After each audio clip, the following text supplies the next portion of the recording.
सालाबादप्रमाणे श्री क्षेत्र चोंडी येथे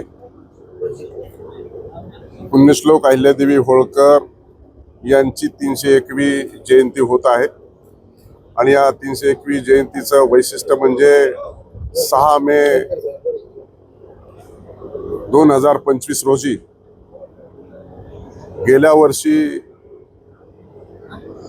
300वे वर्ष जयंतीचे असल्या कारणानं राज्याचे आदरणीय मुख्यमंत्री देवेंद्रजी फडणवीस, त्याचबरोबर उपमुख्यमंत्री एकनाथरावजी शिंदे साहेब, उपमुख्यमंत्री अजितदादा पवार साहेब यांनी बैठकीला उपस्थित राहत चोंडी विकास आराखडा मंजूर केला। त्याच्या सगळ्या प्रक्रिया पूर्ण केलेल्या आहेत आणि या प्रक्रिया पूर्ण करून आता खऱ्या अर्थानं कामाच्या विकासाला पहिल्या टप्प्याला सुरुवात होणार आहे। त्यानिमित्तानं ही जयंती उत्सव साजरा होत आहे। लाखोच्या संख्येने भाविक आणि भक्त श्रद्धाळू या चोंडीच्या दिशेने 31 तारखेला येत असतात आणि त्या दृष्टिकोनातून सर्व आपण त्याच्या शासनाच्या आणि प्रशासनाच्या सगळ्या कारवाई पूर्ण करत या जयंतीची पूर्णतः तयारी केलेली आहे।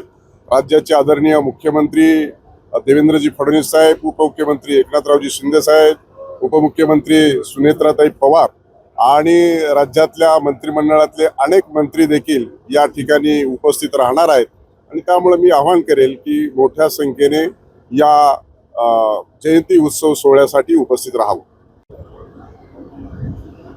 आमदार रोहित पवार हे कर्जत जामखेडमध्ये 622 मताच्या का फरकाने होईना निवडून आलेले आहेत आणि त्यामुळं ते कर्जत जामखेडचे आता तरी विद्यमान आमदार आहेत।